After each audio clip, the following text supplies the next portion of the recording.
All right. What's going on, everybody? Hello and welcome to your Let Your Mayhem Be Known. We're back for another week. How's everybody doing? All right. Well, we're in season 3, and I like to think of wonderful guests every single week that love to share their story and their mayhem. I hope everyone's starting their week refreshed after the weekend. I'm DJ, your host, and a visual descriptor. I'm a female Latina brunette with silver hair. I have olive skin. I have brown eyes. I have a big smile, and I'm wearing purple lipstick and like a dark blue shirt today. I hope everybody's feeling great.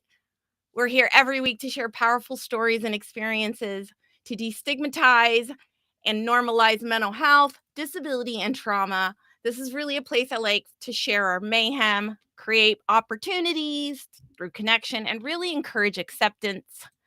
I hope everybody's doing good. I'm coming in clear.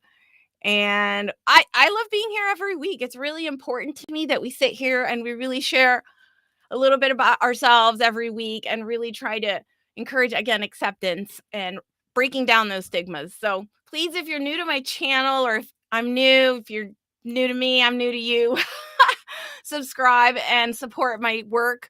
I'm on LinkedIn. I'm streaming to Twitch, YouTube, Facebook or Meta, D Live as well, and Twitter. So that's really great. Lately, I started a new stream to Instagram, and that has a little bit to do with my new Arbonne, products I've been using lately, but really something that I'm pursuing and that I really enjoy to share. So, and as well, I'm live streaming. So if anybody needs assistance with that or is interested, please let me know. And thank you to Restream for powering our live tonight. And I'm using Slabs. I don't know if anybody knows Streamlabs OBS. So I'm kind of using two. So welcome. Happy Monday, everyone. It's so excited to be here. I'm really excited to have our guest on tonight.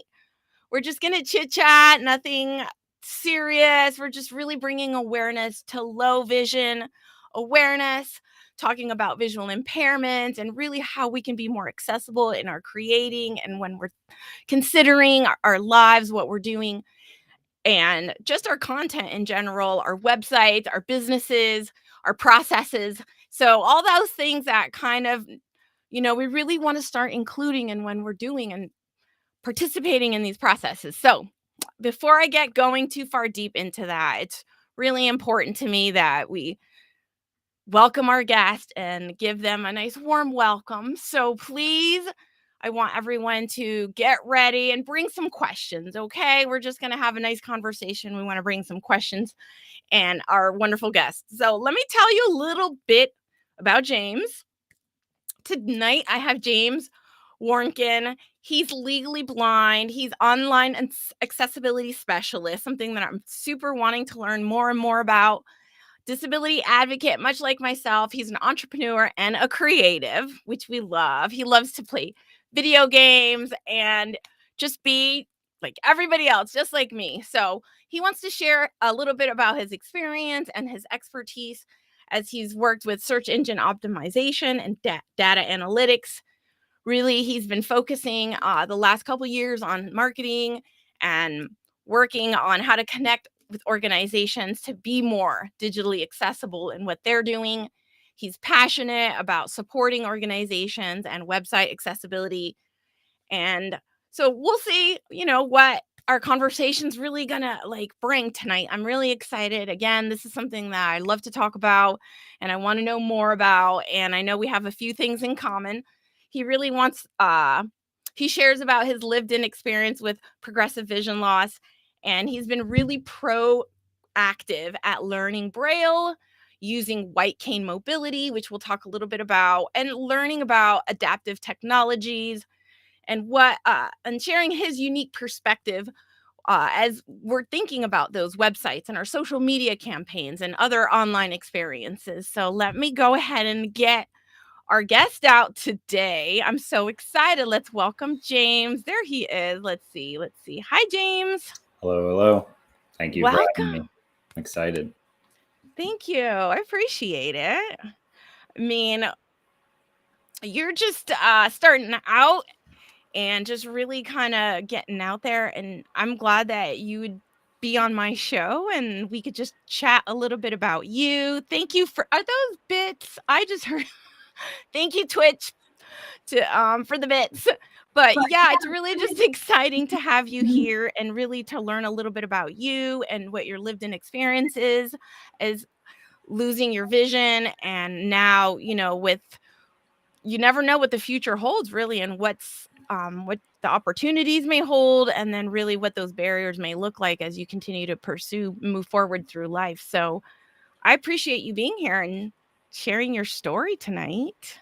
Well, I'm excited to be here. I appreciate you asking me to join you on a Monday afternoon, and this is my first live stream, so we'll see how it goes.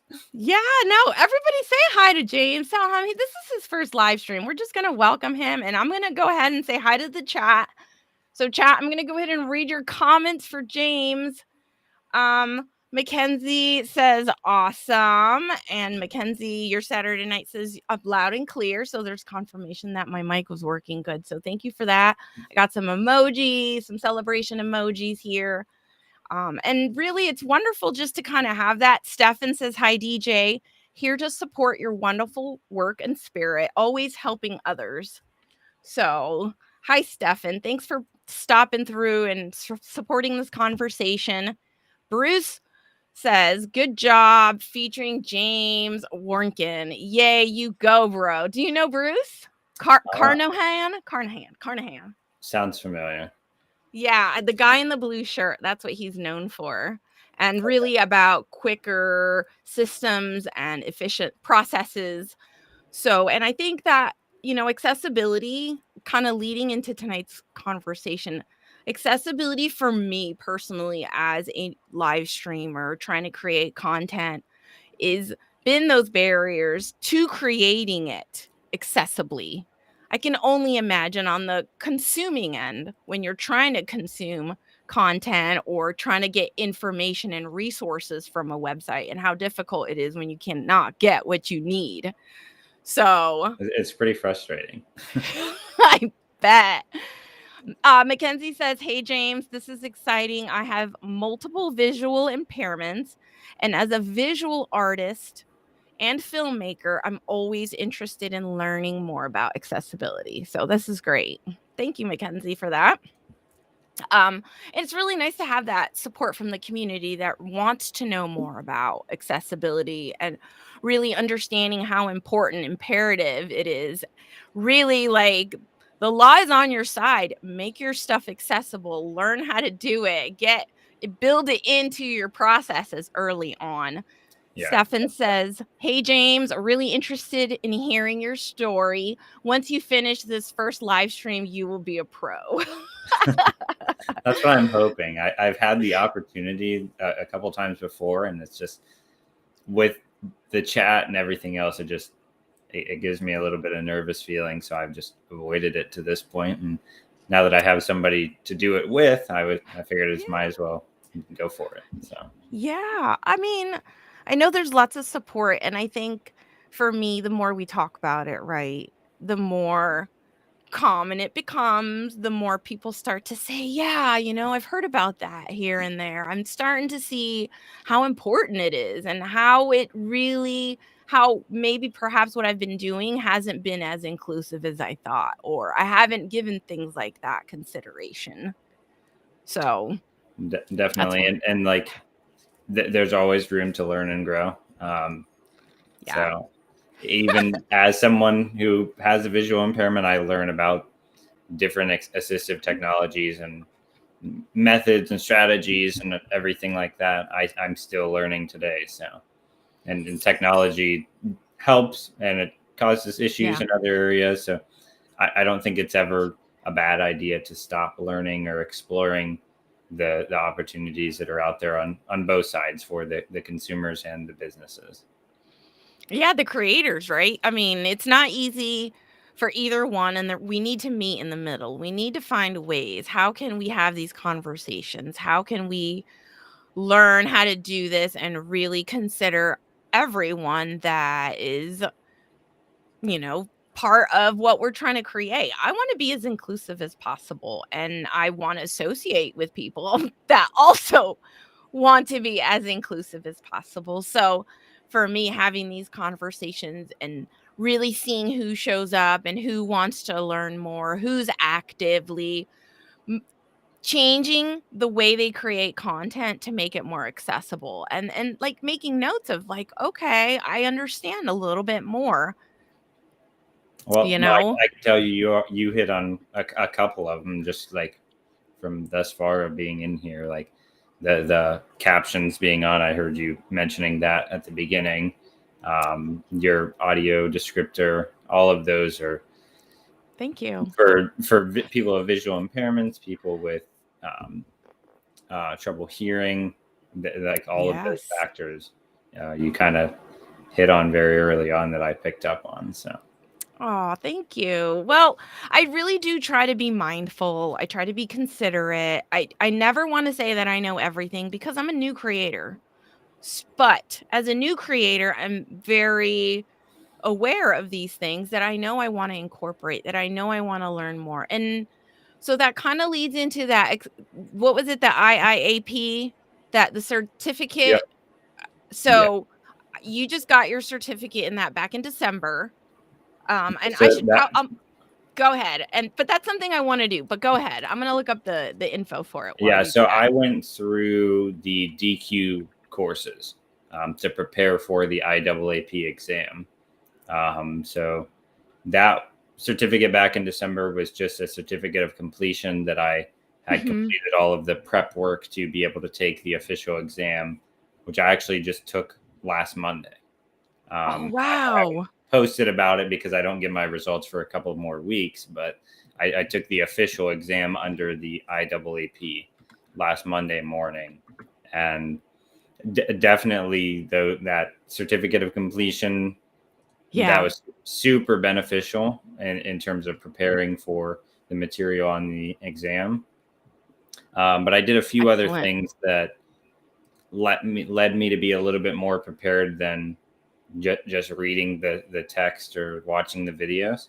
Mhm. And that was connecting and networking with professionals in specific areas of expertise within the digital accessibility space, and really hearing firsthand what was kind of going on in 2022 in terms of document accessibility, web accessibility, mobile accessibility, and kind of seeing from a firsthand point of view what that actually looked like instead of just kind of reading or listening to the theories and the models and learning about the different categories and the laws and regulations and all of that. Wow. So, yes, you said a lot because there's so much. So, Yeah. inclusion, accessibility is so much more than just creating or including it on our website. Yeah. But for me, it is important to know more and to really gain that information, to understand it, and to be able to continue to have these conversations. So thank you for, I shared the link in the chat. Let me see if I can't bring it up, but yep. So it's https:// that's the way I say it. www.accessibilityassociation.org. Yep. And so the one I did was the certified professionals in accessibility core competencies, with the next one on my agenda to be the web accessibility specialist, with potential for a third or a fourth exam in there. I haven't Wow. made an executive decision on that yet, but I'm looking at the either trusted tester or the document accessibility after the web one. Wow. Well, I mean, it's definitely so much information. So you got options at least which way you want to move and what you want to pursue. Yeah. So we have, let's see, let me look at the chat. We got Bruce says networking, the secret sauce, great initiative network. Yeah. Yep. And Juana, thank you for hanging out. Hi, DJ, and nice to meet you, James. She was a guest, hearing impairment, and I love her. I love talking to her. I'm always like texting her saying, "Hey, let's chat. I need your insight into, some sort of conversation. And I kind of shared with her that you were going to be on my show. So she's just definitely one of my closest friends and allies in this awareness and really like disability, inclusion, accessibility, and kind of considering all these different disabilities. It's easy to talk about the physical disabilities in the sense because people can see it and they can understand it, but the invisible ones are a little different.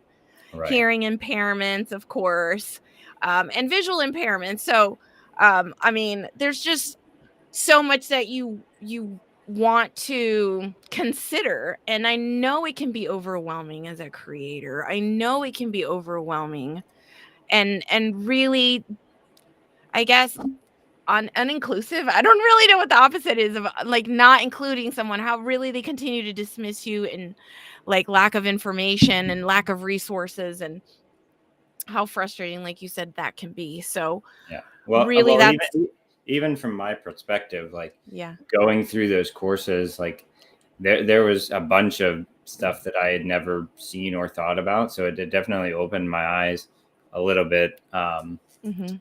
to even start thinking about certain things. So I definitely like going back to like always continue to explore and learn. So um, I agree. even being someone with a visual impairment, I I still have some working sight, so I don't really fully understand that the fully blind end of the spectrum, and I don't even remember what it was like to have 20/20 vision because it's been so progressive that I've just kind of naturally adapted to it over the years by slowly increasing the size of the text or integrating a screen magnifier. And at an early age, I learned how to read and write in Braille. I learned how to use a cane for the case of losing full vision. Mhm. Yeah, I know White Cane Day was, like, last month, and I shared a little post, and I like to follow and really just, really understanding, I guess, not only maybe, like, the design of it, but, yeah, I guess maybe universal design, and I know there's arguments on that, so I'm not trying to get into that between, like, I I so, but I guess we'll save that for another conversation. But really, yeah, Braille and White Cane and understanding assistive technology. So there's one. A little bit about me, James, and I don't know if I remember talking to you about this when we did meet before. It was about me working or having a lot training, actually training and really like engaging with the Division of Blind Services here locally. That was part of me having helping them get into the workforce, find jobs, getting their resumes, which is kind of what led me to LinkedIn. But job applications, talking about disclosure, right? Disclosing the disability, as well as talking about job accommodations, like two totally different things. Really important conversations to have as someone with a disability and having, those are just not easy conversations. So, having experience and working with other individuals with low vision and blind and through those programs, it's just really helped me a lot. And it's always been such a joy to help and talk with them and work with them. And it's like, how can we, really move forward, and how can we because the statistics, and I don't talk too much about statistics, but we know that the statistics are terrible, right? When it comes to employment opportunities. Right. So, academic education. We could go on and on. Services. Well, and so a question for you: when you were Yeah. doing that kind of work, just to attest, how diverse Yeah. were the accommodations that the low vision and blind users were using, and like how surprising was that to you that what worked for one low vision user was not even an option for another? Yeah, no, it's very true because of the experiences, the accessibility to the equipment, Yep. funding, lack of funding, just all the barriers given that, where your money's going, expenses, financial barriers are just tremendous. Really, the system is so slow. Let's not forget how systems. how slow the system is, and really like there's only so much they can do, and yeah, maybe we shouldn't have that conversation either.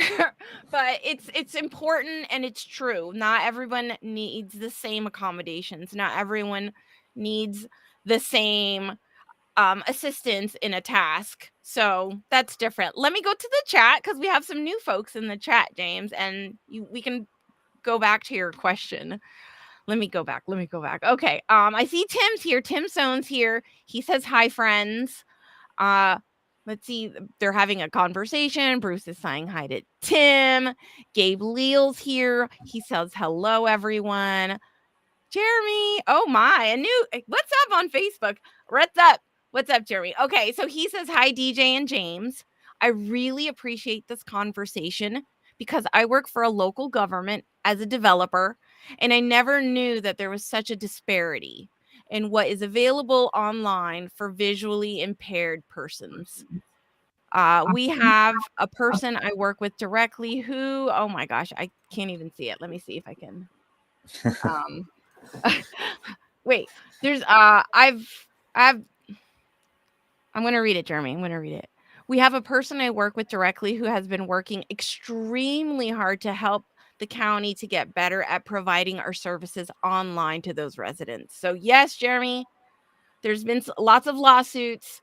I mean, EEOC will, I mean, there's lawsuits for cities and counties because of the lack of following ADA compliance and really like understanding the importance of having their websites and offering their resources, their services, the information to everyone. Well, I don't think there's like it's fair to like put blame on one specific area too much because Right. like when all of the regulations and standards and everything were put in place, like the internet was less than 2 years old.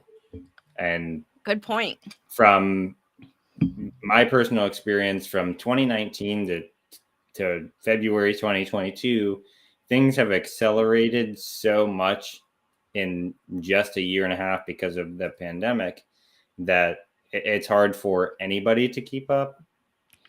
And like regardless of what you do, it's just like things are moving so quickly and changing so rapidly that it's almost impossible just to keep up in general, let alone trying to add in and address new issues like accessibility. Wow. Wow. Well said. Well said. I mean, it's something definitely to consider. Like you said, technology is constantly changing.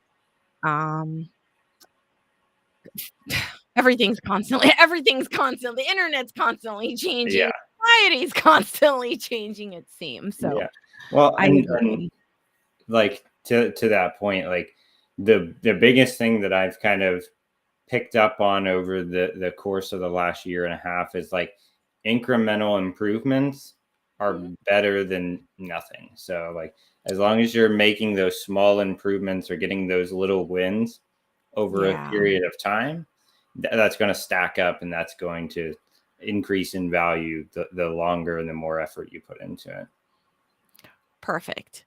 Like I couldn't have said that better myself. I think that's something we talk about every week is just like doing like one thing, one takeaway. What can you implement? It takes time to learn. It takes time to understand these processes.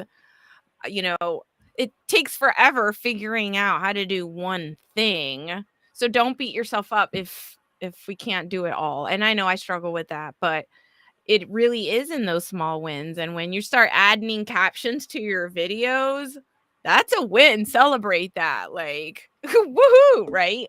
When you start putting visual descriptors and you start understanding why they're so important, like, and just doing it naturally, like, especially if you're doing an audio podcast, I'm like, do it in your audio podcast. Like, that's just extra. Like, there's so many other benefits aside from the accessibility, but really those like little takeaways and how we can just make our stuff inclusive or, adding your alt text to your photos, your images.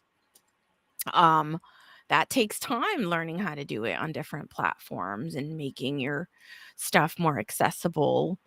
I'm going to go to the chat real quick, and then there's a comment I want to make that we kind of touched on already. But it was triggered from a thought from the chat. So let me see. Just thanks everybody for being here. Let me make sure there's nobody. Let me see if there's anybody new. Bruce says, great job. I got to hop off. Take care. Bye, Bruce. Thanks for coming by and supporting us for a little bit. Your Saturday night, Mackenzie says, it can be very difficult when companies use color to differentiate products, but have hard to find or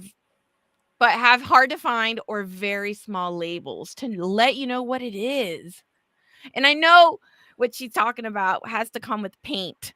As a painter, trying to identify the paint colors on the different labels.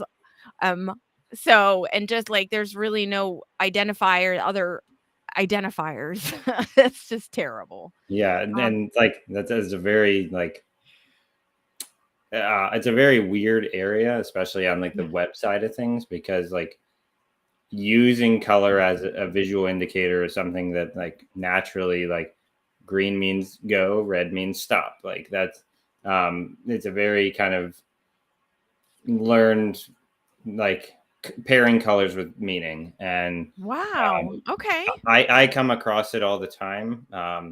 People that have a white page background and the X to close out of a pop-up is very light gray. Yes. Okay. And so like there needs to be like, it needs to say close next to the X, and it needs to be a higher contrast than light gray on white, or like just avoiding only using color as an indicator to close out of a pop-up or advance or interact. Definitely a fine line, and a lot of the drag and drop kind of web design tools out there use what like overlays. So like you can darken the background to make the text a little bit easier to read.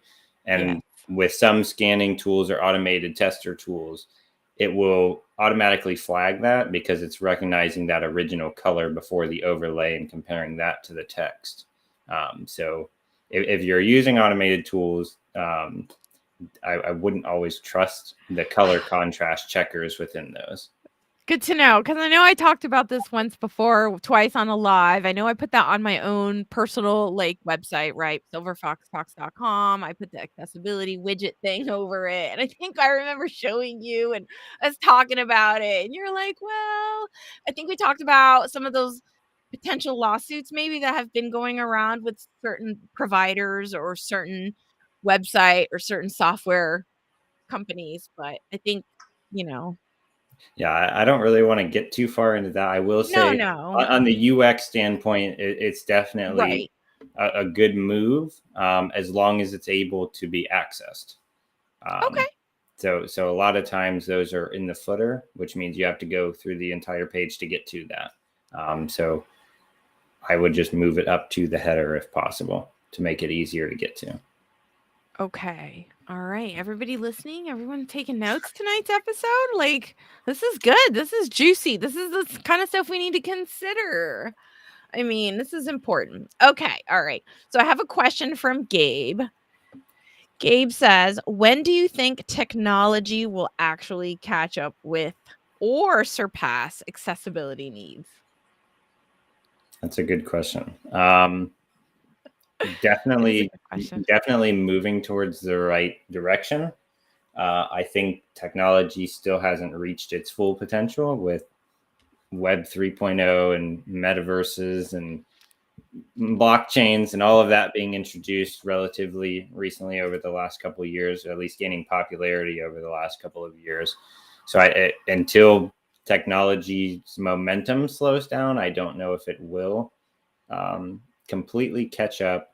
I know that there are companies out there that are leveraging automation and kind of auto checkers, but when it comes to accessibility, at some point there needs to be a human involved, because the person on the other end, whether it's an employee, a consumer, is going to be the one requiring accommodations and certain features to be in place, and without somebody actually testing for that, or at least some sort of feedback system in place, there's no way to tell if it actually works. I agree. I agree 100%. And I know there's just so many developers out there. There's so many people that have these amazing ideas. So it's really I like, am all for AI, machine learning, smart technologies, but the human aspect I don't think can be overlooked when it comes to accessibility. awesome. This is great. You're just dropping awesomeness. So thanks, James. That's what it's all about, though. Like, just sharing what you know and really what it's been like for you and what you're trying to like help everybody else understand, help everyone else to kind of like, hey, listen, like how can we be more thoughtful, considerate? How do we make these small changes as we're all growing, as we're all learning, as we're all Well, taking part in this virtual machine, virtual world? one of the things I've been like struggling and trying to like overcome is like I'm so deep into the technical side of like the marketing and the digital accessibility. It's hard for me to pull back and kind of, so if anything I'm saying like doesn't make sense or it is too far into the weeds, just kind of let me know and I'll pull it back a little bit further if I can. But No. definitely working on it. So it's a work in progress. Well, that's a professional. That's like a true professional. You know your craft. That's your language. It's fine. And that helps me. So, my background specifically is social services. I've worked with people with disabilities, mental health issues. Coming from social services, I'm not per se a techie. I don't come from the technology world, software development world, website development, anything like that.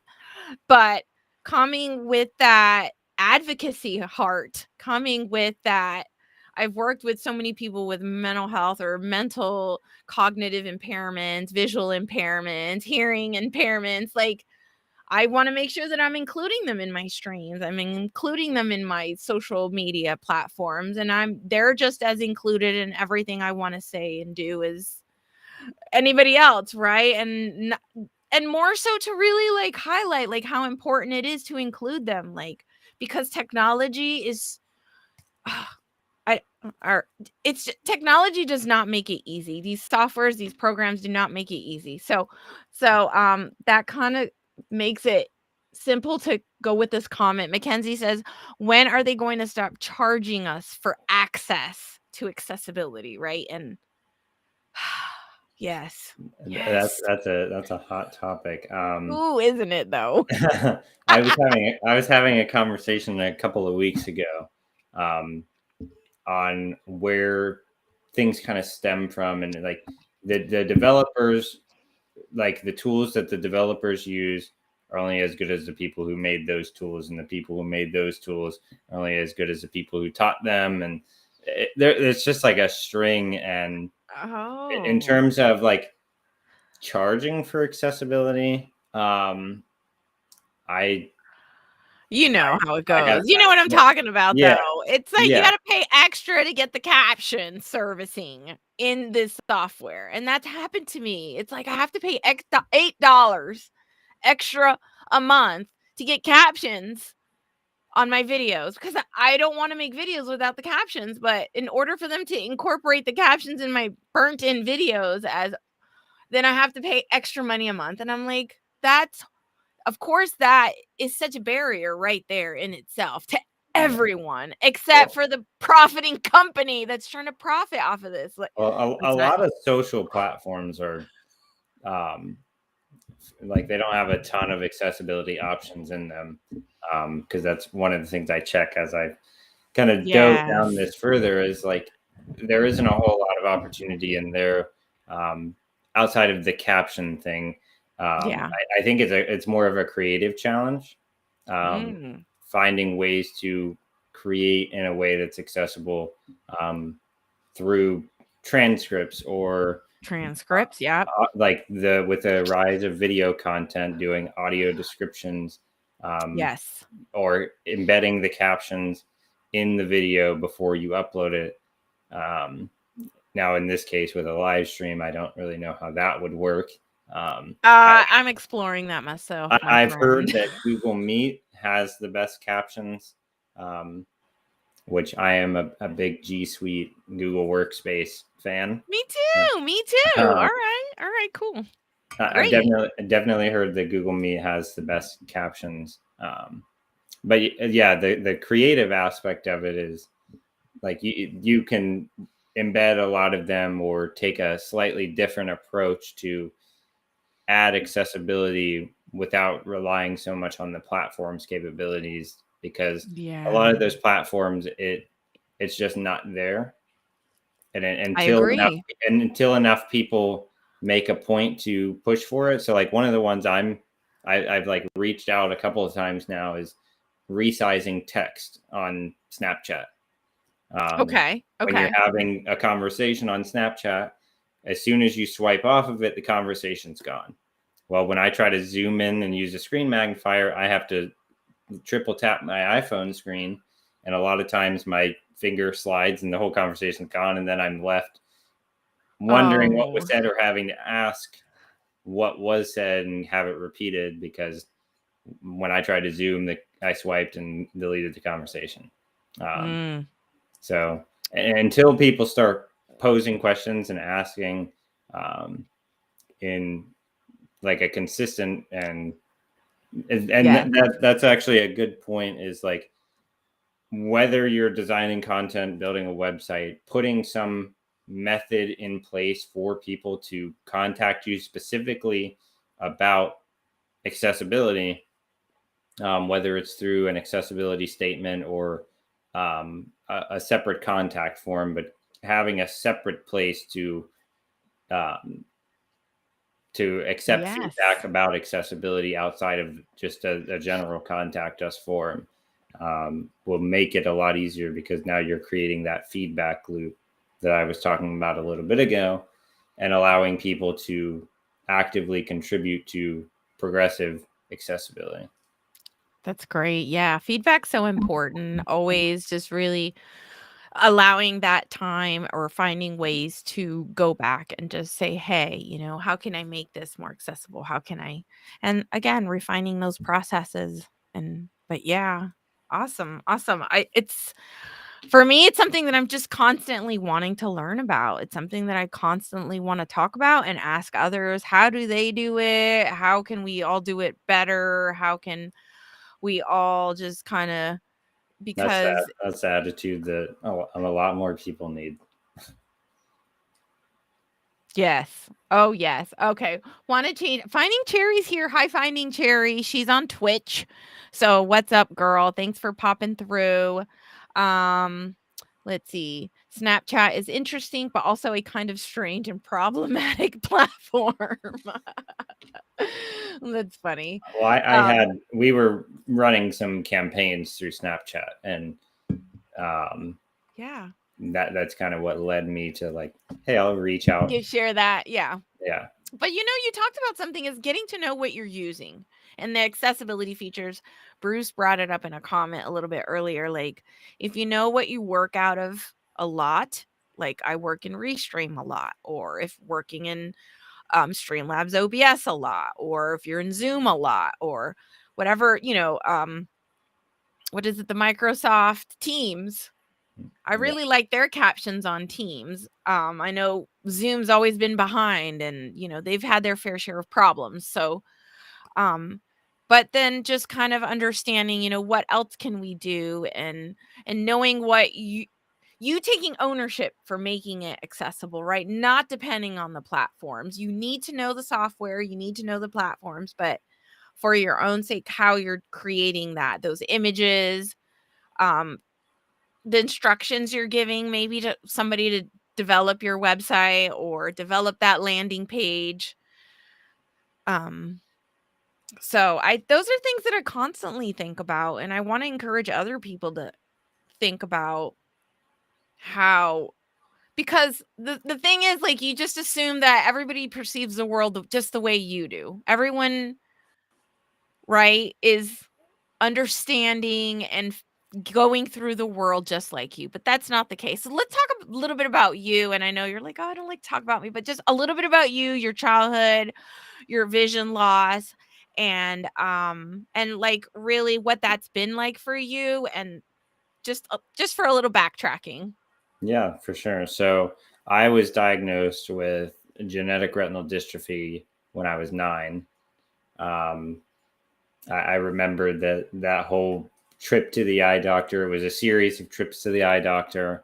Them telling my mom and me that I was just being stubborn. I didn't want to read the eye charts, and ultimately leading to, it's a progressive visual disability that's genetics. There's not really anything out there that can be done for it. Like, they tried giving me glasses, like tried a Mhm. bunch of stuff, and it was either making me feel too uncomfortable to where I didn't want to use it, or it just was causing more problems than it was fixing. Like, when they tried to give me glasses, it started causing headaches. Um, and so that's kind of where everything with the visual disability starts, is 9. And then growing up, Wow. going to an out of school district, having to remake all new friends over the next 4 years of middle school, and then finally getting into high school, getting to move back to the district I lived in to go to high school. And that, at that point, is where I started to fall into listening to all of the pressures and opinions of the people around me, Mm. which led me into a little bit of a rebellious stage, through high school and graduating high school. But when I hit college, is what I say is the first time I ever truly experienced effective accommodations. Um, Oh, okay, because great. when I was getting into college, like, I got accepted like a couple of weeks before the semester started, but like my senior year of high school, um, I had gone to that university and met with their accessibility director before I even met with admissions. Um, because I knew, like, going through college, I'm going to need accommodations. And I had heard that IEPs or, they don't follow you. You have to advocate for yourself in college. And so that, Yes. like, before I even applied, I was like, I need to talk to whoever is in charge of accessibility and accommodations at the university. And so when I got accepted, the first like 3 weeks of the semester, we met once a week, and it was like a check-in call. How's everything been going? What are you having a hard time with? What can I do to help you?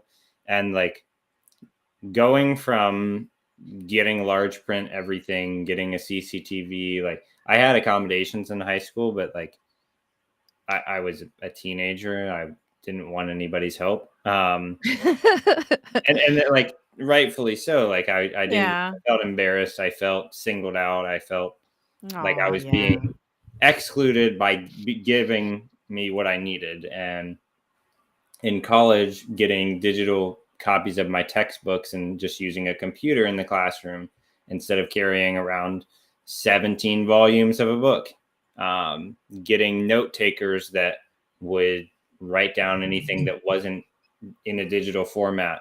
Um, Having somebody walk with me to show me where my classes were, and mapping out the route from one classroom in this building to another building, like, all of those kicked in my freshman year of college. And I had never even known that that was going to be so useful. And Wow. once I saw that it was actually working, my entire demeanor and everything about me kind of did a 180. I went from, I'm going to college for marketing, and I'm going to get a job at an agency and work my 9 to 5, and Yeah. retire at 65. Like, that was what I was going to do with my life. And then once all of that started clicking, the entrepreneurial side started to come out, the creative side started to come out. And over the next five Awesome. years, it was starting 2 businesses, closing one because, people wanted the services from that business more than they wanted the products. And then 3 internships, one actually being in Washington, D.C., doing marketing for a cybersecurity firm. And ultimately, me graduating at the peak of the pandemic and having to sit there and figure out, okay, what's next? Like, agency life is not for me, obviously. Yeah. The 9 to 5 is not going to work. But I'm also 21 and just starting to establish my portfolio doing digital marketing. And so I gave myself the summer to figure out if I could scale what I was doing solo to a point that would allow me to achieve my goal at the time of getting a mortgage and buying a house. I did not succeed. Well, I mean, but I mean, that's ambitious. Like, that's great that, you can really be that focused, right? And kind of gain clarity and be like, okay, but to find that those accommodations were working, something finally started to work. It really did change your perspective. And I think that's the most important thing. Yeah. Really is that like, they can work if they're the right way, right? If people are actually like following through. And so that it's really great that, and congratulations on finishing school through the pandemic. Oh my gosh. It was not fun. And so at the end of that summer, it was, okay, I'm going to start applying for jobs. And I was really trying to avoid the agency model because it wasn't for me. So I was applying for like marketing positions for like internal teams at like organizations. And consistently I was hearing like, this is an entry level position. You're a little bit above that. So I was like in between entry level and like that next step up, and like out of the dozens of interviews that I was doing, nobody wanted to kind of take that chance. So out of a weird like string of activities, I ended up meeting Jan, and he ran another startup for marketing in the area. And through a client that I had and a client that he was pursuing with his 2 partners, we ended up getting introduced because of the mutual client. And he had been watching me for several months on social media. I had been watching him, and Awesome. we clicked, and we were going to go through like a 30-day trial period of like testing each other out and the culture and seeing how we work together.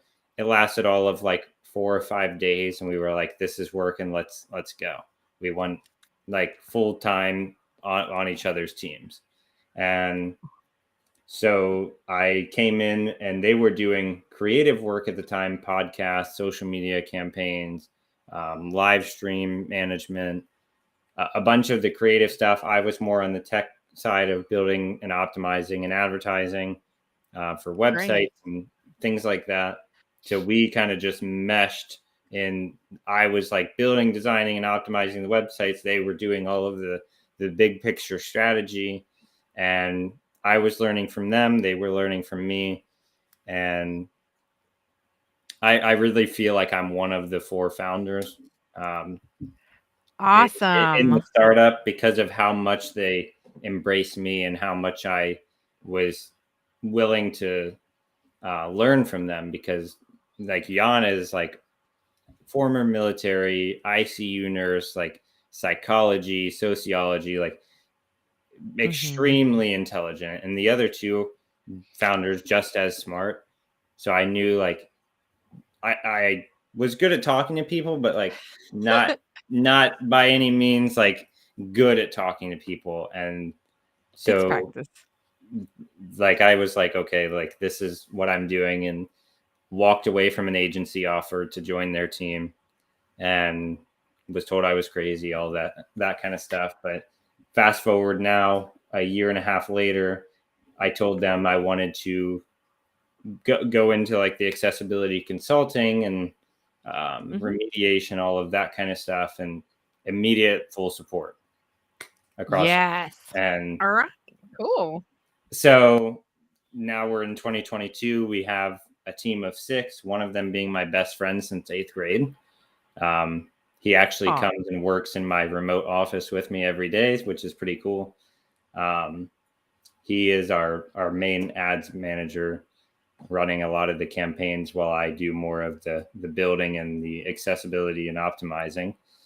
So fantastic. it's just a very cool team to be a part of. And since there's only 6 of us, we all are full support of everything that the other 5 are constantly doing. And it's just been a blast over the last year and a half to have an idea, map Yeah. out what that idea looks like, pitch it to people that are on the same pace as me, and run with it once they all 5 are like all the ideas and the what ifs and if that, then this kind of ideas are flushed out, then we just run.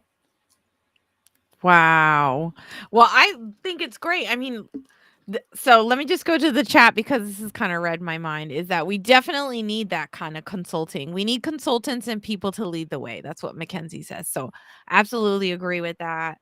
I know you're available for consulting, so that's really, part of what you're really focusing on and doing aside from this work you're doing with that is like you want to be available, you want to be um like reach out, have people reach out to you, any questions, like, Yep, I you know, am always willing to have a conversation. So I love it. I know. I can't remember if I reached out to you or if you reached out to me and how it went way back like last year in 2021, but just meeting other individuals that just want to know more, are curious enough to really do what it takes to learn and implement those strategies. You gotta commend them, and you want to like highlight them, and you want to share like, listen, like this is really what's important, this is the way to go, this is the future. It's only going to get that much more important. Two things I want to say is we're running up on 8 minutes, so we got about 8 minutes left. We're going to close it up. We want anybody and everyone to reach out to James for any consulting on online marketing accessibility, all learning more. Another valid point that I talk about, I almost dropped the F-bomb, is self-advocacy. And yes, you got to self-advocate. Like, you got to advocate for yourself, what you need, what's going to work for you. Like we stated earlier in the show about everyone's different. We all have different needs. So you got to know yourself. You got to know what works for you and being able to share that. Let's see. Mackenzie says that sounds like a great dynamic. Team dynamic, which is great. The tech side it's is all credit to Jan. Jan. We gotta meet Jan. Where's Jan at? And that support. Where's Jan at? And they're not in the chat tonight. It's all right. They might be. He was sharing it. I don't know. Oh, He cool. must have got That's all pulled right. some other direction. Listen, I know how that goes. And 1 hour is just a long time for someone when we're all so busy. So I always even appreciate when someone hangs out in the chat for a few moments and shows their support, because it's, time again is just so valuable. But I mean, I appreciate you coming on here, sharing us, really highlighting low vision awareness, digital accessibility, really why it's important, the way we're moving forward in our virtual world and our virtual lives. And so, hey, you got to learn it, folks. You have to learn it. It's not going anywhere. It's only going to get that much more like necessary. Yeah, I always say, I'm like, you don't want the feds coming up on your stuff. Like, you just don't, like, don't be so, be more open and be understanding, like, you know. But again, we've talked a little bit about those battles between being like a creator and then also being a consumer, and just the great disconnect. Yep. The great disconnect. Okay, let me see. Last comment or last few comments. Any last questions? Throw them out. Jeremy says, absolutely. This is an amazing conversation. Thank you both so much. So thank you, Jeremy, for hanging out with us. And that's an old high school friend right there. So, I mean, I'm not the youngest of the young, but it's nice to have like support, ongoing supports, and being able to have these conversations as we continue to move forward, and and really how the world is changing, like you said, like it's just changing constantly, and it's a lot. Yeah. It's a Yep. lot. Um, anything else? Anything else? Not that I can think of. Cool. Well, I mean, it's been a blast, James. Thanks for sharing your perspective. No problem at all. Thank you for having me. It's been fun. I'm not as nervous as I thought I was going to be. So, Oh, yeah, no nervousness here. It's just a conversation. And again, like talking about things that I know that they're important to me, just like obviously they're important to you. So, you know, and then we can have this together, and then other people can really kind of share what they go through. You know how many times I've heard people come up to me and be like, I appreciate what you do. I can't tell people I have a visual impairment. I actually recently heard that again. It's like, I that can't tell that's people that I can't see. that's interesting because until I would say early 2021, I would like phrase my disability at the end of a conversation as like a final, like, oh, by the way, I have a visual disability. And like that, like, Mm, like that's how I address, like, if I was meeting a new client or going into an mhm. interview, like that's how I address it. And now I was having a conversation with one of my mentors, and he is one of the ones who really pushed me to own it and make it part of me, because it is part of me. And Yeah. like he's been my mentor for about 6-7 months now. And the one of the last few times we talked, he said how much more confident I and happy I sound just talking over the phone. A lot less Oh, stressed, a lot less um, worried about how I was wording things or how I was saying things, because it was all me. I'm not trying to pretend to exist in a world that I don't. Um, yeah. and really making it, when I introduce myself, that I have a visual disability is at the forefront of that conversation, to just kind of make everybody aware of, like, as I'm working through with a client, or like that sometimes I might not be able to see something, and if I can't, I will let you know, and Yeah. we will figure out a way to get around it or make it work, and we'll just keep moving forward. That's it. That's it. I mean, you just gotta keep going. And you're doing great. I'm so glad that you've really embraced this. I know oftentimes I hear how difficult it is to really that self-acceptance piece, because society is just not very accepting. So, Yep. you know, we the shame, right, that comes along with, and just trying to like let it go. Like there's nothing to be ashamed about. There's absolutely nothing to be ashamed about. And No. it is who we are. And it just makes us, that much more richer, and that much more have a different, more unique perspective where we can contribute something that somebody else may not have, right? So, Well, and I was fortunate. Well, I don't know if that's the right term, but I had a younger brother who had the same visual impairment as me, or okay. has. Mhm. And we're only 4 years apart, so we kind of grew up experiencing the same things, and Okay. figuring out strategies and methods together. Like if I would find something, I would tell him. He would find something, he would share it with me, and Oh, um, yes, yes, yes. having that kind of relationship with a community, an individual, a parent, whatever, definitely Yeah. makes it a lot less. Um, Lonely, right? And like scary, I would assume. yeah, Yeah. No, I get it. And I mean, I'm so glad that at least you had your brother that you could kind of go through all that stuff with. There's just so many people that go through so many things so alone and so isolated. So my heart always goes out to those kinds of individuals that really don't have a support system. And that's something we talk about all the time, almost every yeah, episode. I mean, I always say it only takes one person. You just need like one person in your corner, and it's like you can make it. I yeah, talk about and suicide. So, I mean, all it takes one person can save your life. So sorry, I didn't mean to get deep or like heavy. But support is super important. That's why I want to, like, these shows are important to me. So how can we be more supportive and just be that much more like understanding?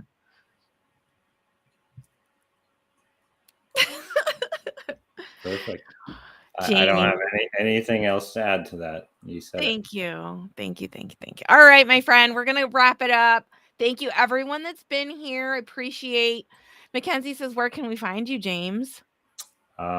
TikTok, Instagram, LinkedIn. TikTok, Instagram is the THE Apex Chaser. And then I didn't. No wonder I couldn't find this stuff. No wonder I couldn't find it. Yes, you're right. I couldn't find you. Okay. So the Apex Chaser, Instagram and TikTok, and then LinkedIn is just my first and last name. All right. Let me see if I can find you on Instagram real quick, and then we're gonna close it up because we went over our hour, and I don't really want to hold up anybody else. You said Apex Chaser. The Apex. Apex. Yep. And that's just a play on the team I'm a part of is Apex Communications Network. I found you. Okay, so I'm gonna pop that into the chat, everybody. Thank you. Follow James. Hang out with him. He likes to play video games, so maybe he'll just start streaming on Twitch and like do there's a couple that would reels. be so fun. There's a couple reels on my Instagram, so. Okay, and TikTok, I love it. I love it. I didn't know we could find you on TikTok. I didn't share that. I shared your Instagram. James? It's the same handle, so. All right. So everyone go out and find James. Like, let's see what he comes up with this fun year. It's going to be great. And consulting needs, reach out. All right. I'm going to go ahead and close out with our outro. And everyone says good night. Thank you. Thank you. It's always good to have that person in your corner. You have the awesome person in your corner. Yes, you do, Mackenzie. Okay, my friends. Let's see. I'm trying to get to the outro, folks. James, we're going to just wave goodbye. Bye, everybody. Bye. Thank you.